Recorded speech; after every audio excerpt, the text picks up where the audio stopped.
Welcome to our 10 tips to help you make sure you get the best score you can in your IELTS reading test. Read as much written English as you can to prepare for your IELTS reading test. Read different types of texts, so newspapers and magazines, blogs and academic articles, books that interest you, which can be fiction or non-fiction. Remember though that reading a long book is very different from reading a short text in a test. So don't worry if you come across words you don't understand or complicated sentences in a book which are a bit difficult to follow. Always keep a dictionary handy so you can look up words you are unfamiliar with. Try to get into the habit of learning 1 or 2 new words every day to build up your vocabulary.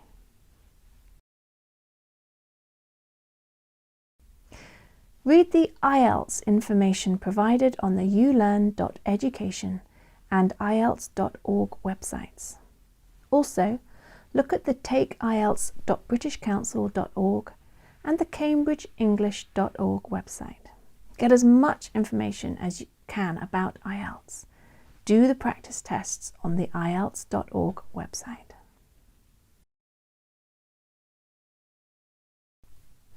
When you are practicing for the reading test, it will be useful to try and do this under test conditions, so without distractions like a TV or radio playing in the background. Some students can find it difficult to read fast enough to get through the text and the questions in the time available. You might find it useful to download a teleprompter app like iAutoCue, which allows you to scroll text at different speeds on your tablet or smartphone, so you can practice increasing your reading speed.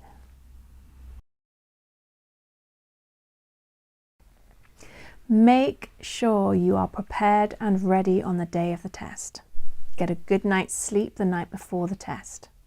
Arrive at the test centre half an hour early and make sure you have a reliable means of transport to get you there.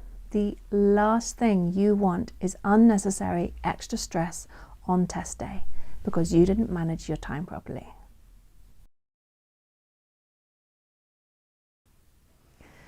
Read the questions carefully, really carefully, and make sure you follow all the instructions you are given. So, for example, if you are asked to use 3 words or less, then do exactly that. Don't use 4 words, because even if they give the correct answer, your answer will be wrong because you haven't followed the instructions. Make sure you are familiar with ways of reducing the number of words you have to use. For example, by saying the shop's entrance rather than saying the entrance to the shop. Familiarize yourself with the different types of questions you might have to answer in your test. These include true-false questions, sentence completion, matching information, matching headings, or labeling diagrams. Do the practice tests on the IELTS.org website so you get familiar with how to answer these different types of questions.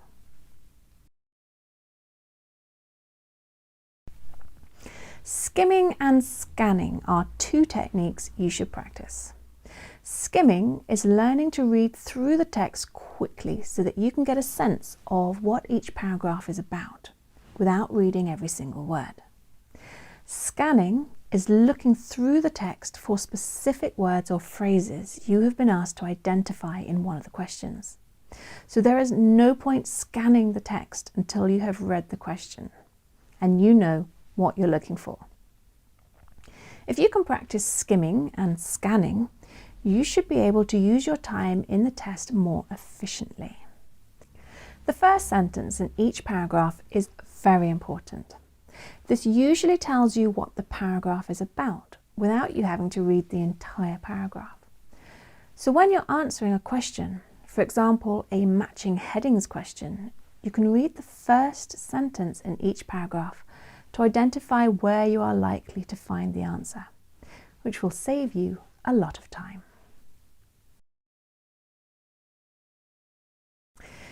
You will have a test paper and a separate answer sheet.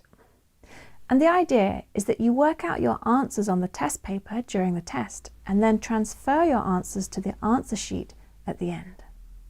So make sure you leave at least 10 minutes at the end of the test to do this. Unlike the listening test, you will not be given any extra time to fill out your answer sheet. In the reading test, you will have to fill out your answer sheet within the 60 minutes you are given to complete the test.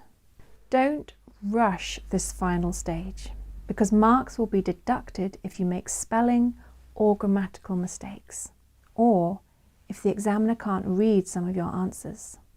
Then, if you can, leave a little bit of time to finally check your work at the end. And don't just think about, is this answer right or wrong? But check if everything is spelt correctly. Make sure you have used apostrophes, capital letters and plurals correctly. Think as well about different spellings of similar words like plain, spelt P-L-A-I-N, and plain, spelt P-L-A-N-E.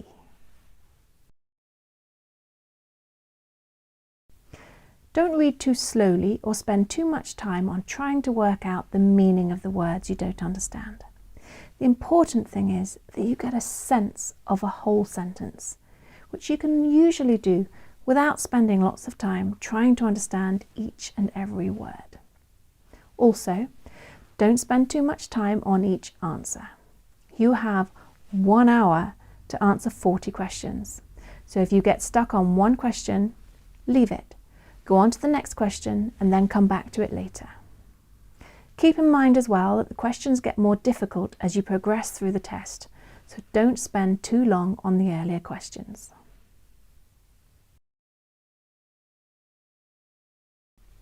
Look out for alternatives for the words in the question, or words with similar meaning. For example, the question might include the word annually, but the relevant phrase in the text might describe this as every year or each year, or even every September. Keep focused throughout the test. Don't let yourself get distracted or stressed out. You have 1 hour to complete the test, which is plenty of time if you manage your time properly. And finally, attempt all the questions, even if it's a guess. You are not penalised for incorrect answers.